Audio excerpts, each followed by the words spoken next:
January 3, 2026 to 1 a.m.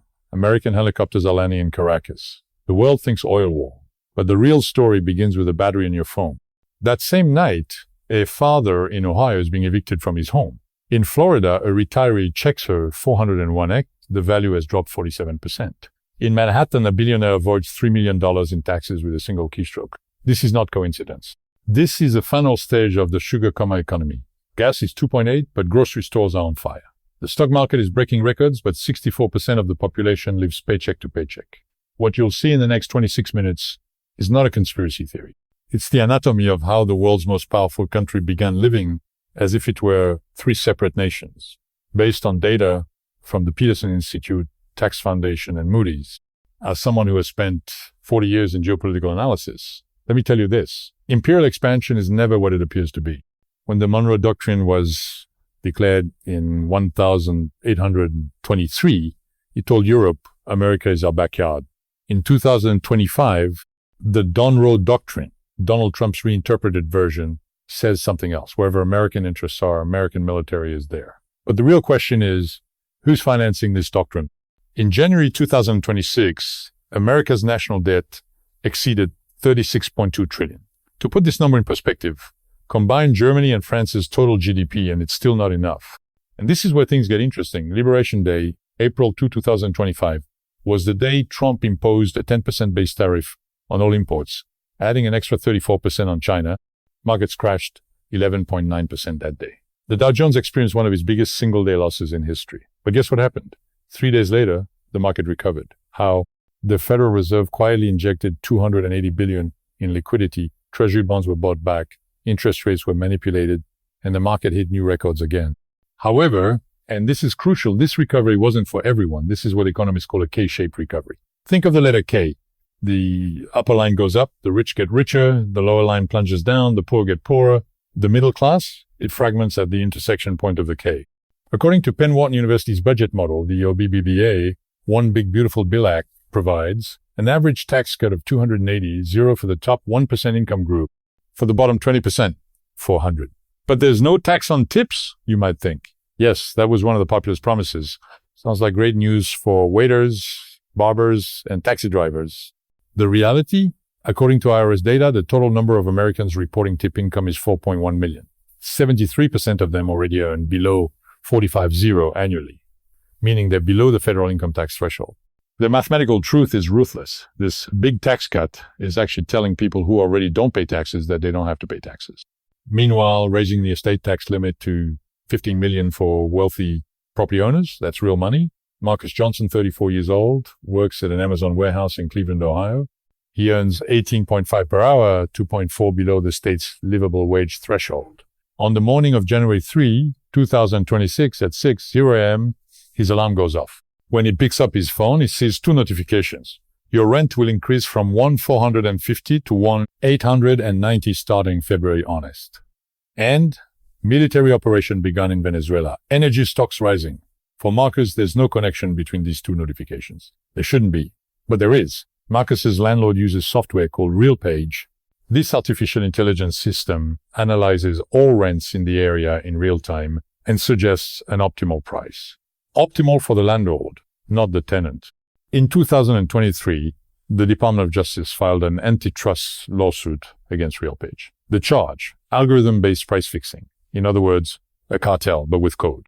62% of the 440 increase in Marcus's rent comes from this algorithm.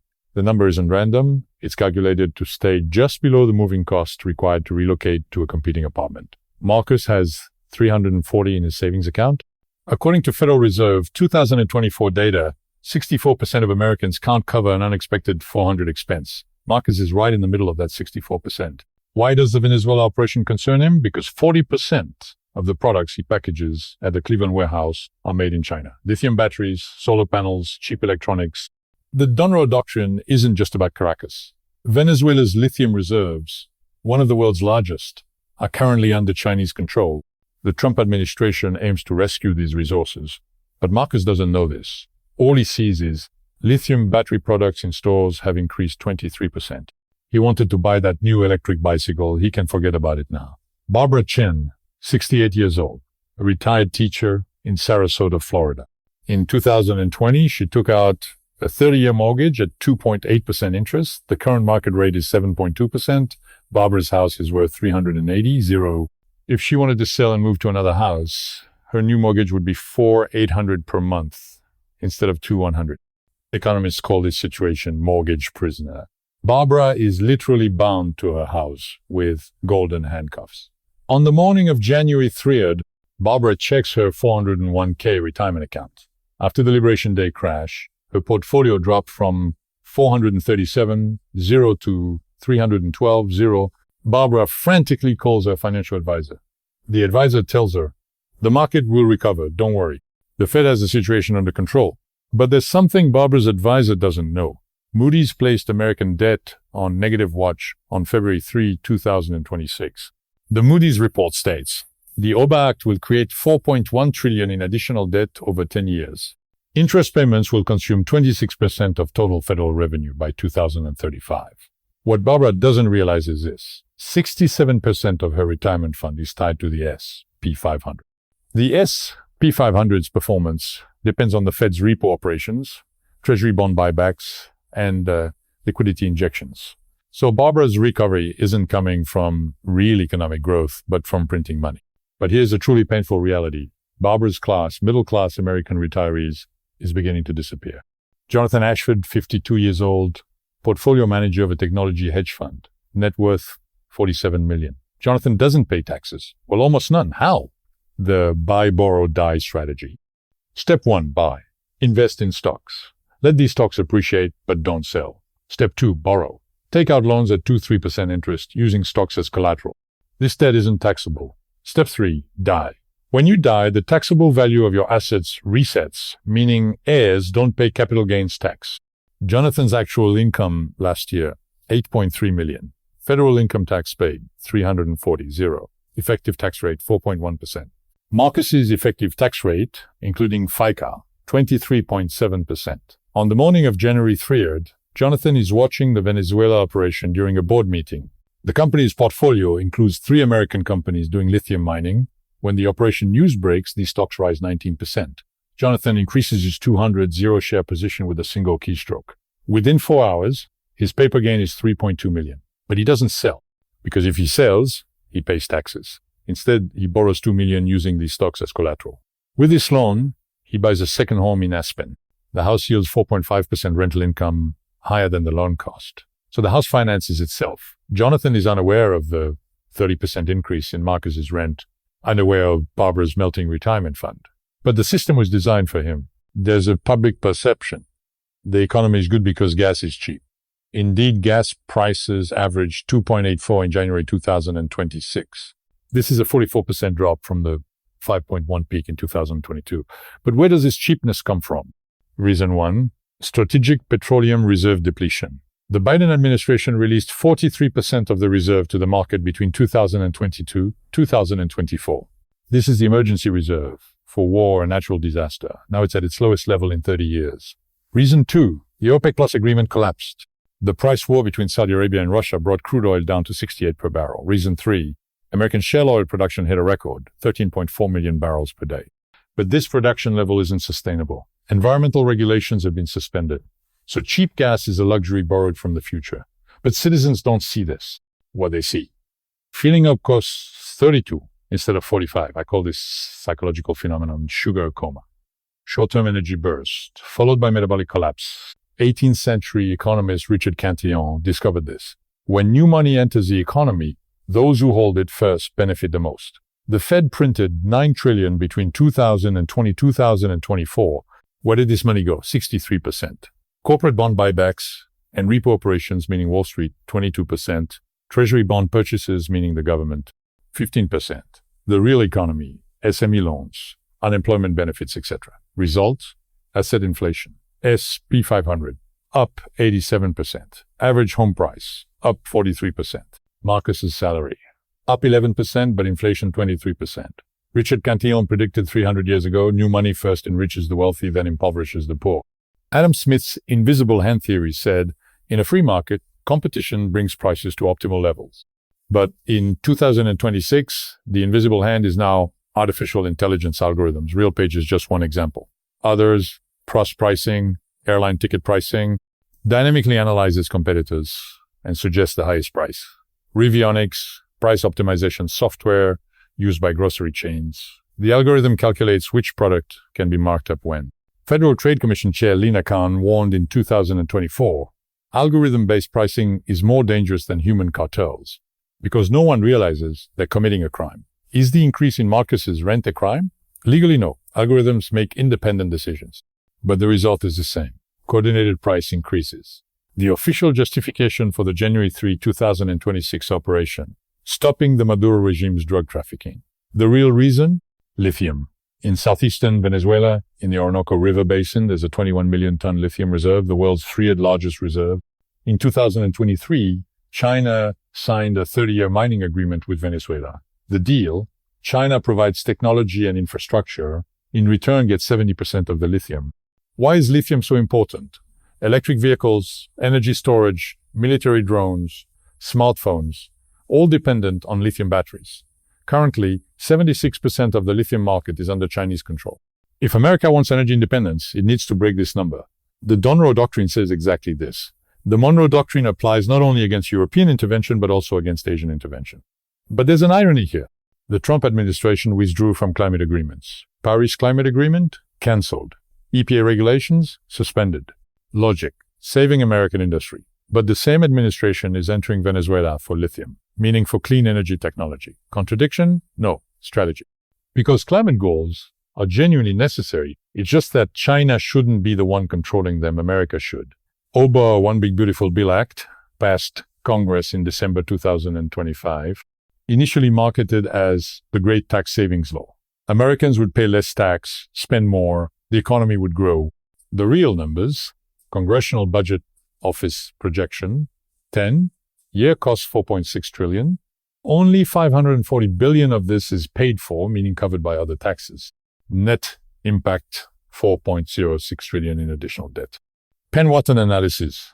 OBBBA's contribution to GDP growth, 0.8% in the first 2 years, 1.2% in the next 8 years. Why negative? Because rising debt pushes interest rates up. High interest kills investment. Moody's warning, American debt will reach 134% of GDP by 2035. This level is 14% higher than the World War II peak. So this is wartime economy borrowing, but without the war. In 2026, the American government is spending $1.1 trillion on interest payments. To put this number in perspective, Medicare, $1.2 trillion, defense, $886 billion, interest payments, $1.1 trillion. So America spends the most money on interest on its debt after healthcare and military. And these interest payments are being paid with more borrowing. This is called Ponzi financing. You're taking new debt to pay old debt. Italy tried this in the 1990s. Result, 2011 debt crisis. Greece tried it. Result, 2015 IMF bailout package. But America is different, you might say. The dollar is the reserve currency. True for now. But China, Russia, Brazil, and India are developing dollar alternatives through BRICS. In 2024, 32% of trade among BRICS countries was conducted in yuan. This rate was 12% in 2020. If the dollar loses its reserve status, America becomes unable to pay its foreign debt. Current inflation is 3.8%. Fed target is 2%. But as the OBBBA Act goes into effect, inflation pressure will increase. Scenario 1, control soft landing. Probability 15%.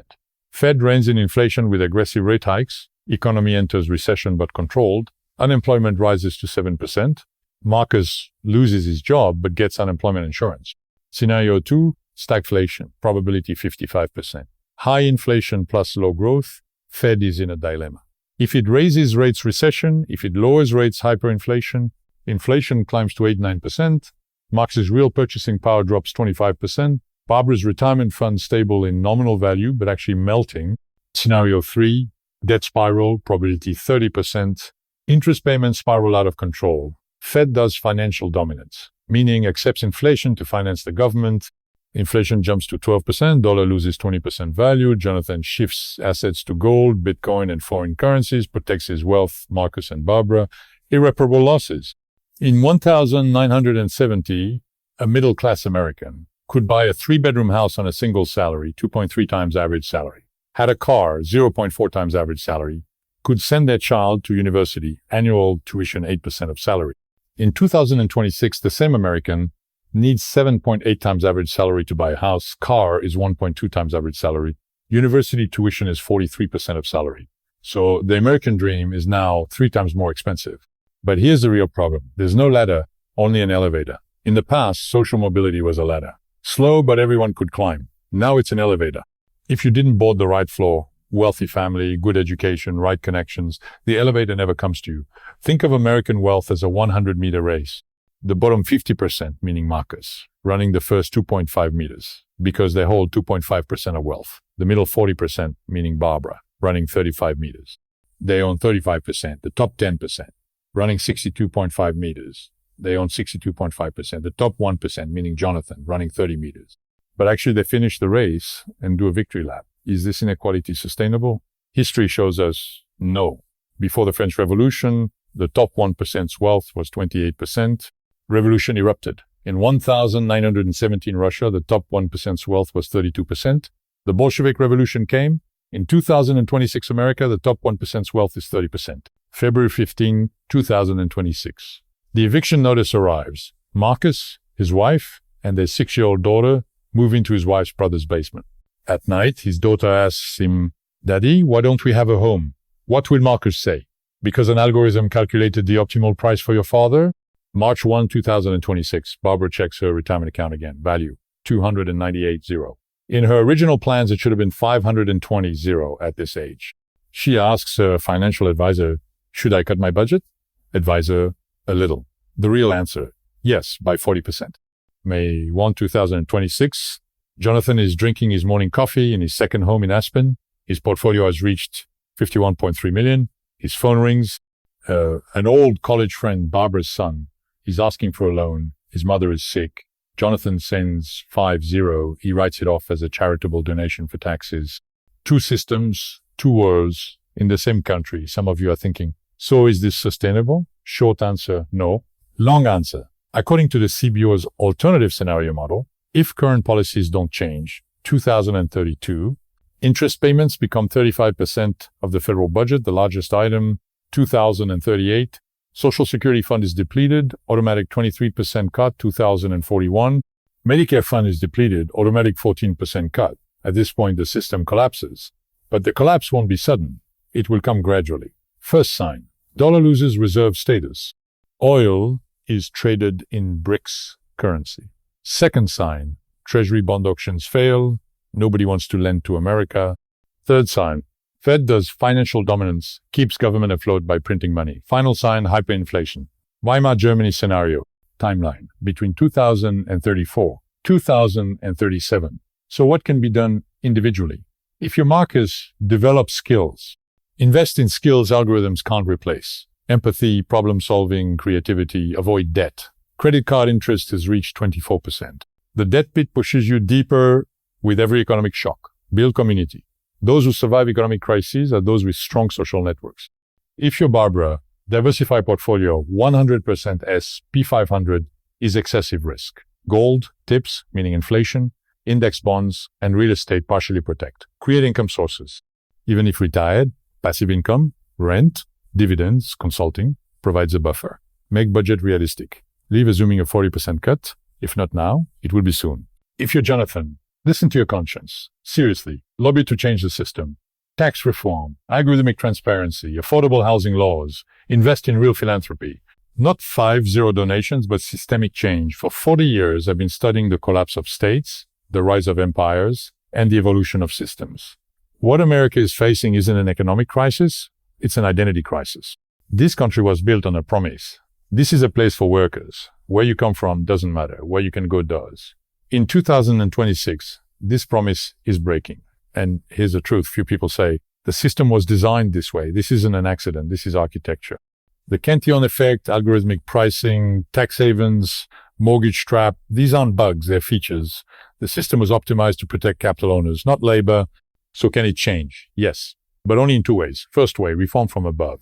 Elected leaders rebuild tax justice, algorithmic regulation, and social safety nets. Probability, 20%. Second way, revolution from below. The system collapses so badly, that radical change becomes inevitable. Probability 80%. History has usually chosen the second path. I hope for the first, but I'm preparing for the second. You've spent 26 minutes watching this video. Now I'm going to ask you a question, and I want you to be honest. Is this system working for you? If you're like Marcus, the answer is probably no. If you're like Barbara, the answer is, it used to, now I'm not sure. If you're like Jonathan, the answer is probably yes, but your conscience is uneasy. Write in the comments, which character do you feel closest to? Do you think the system is working for you? Because this data will shape my next analysis. And if you found this analysis valuable, subscribe. Because next week, I'm going to tell you China's 50-year plan versus America's 50-day cycles, the 2030 power map. See you soon. And remember, understanding the system is the first step to changing it.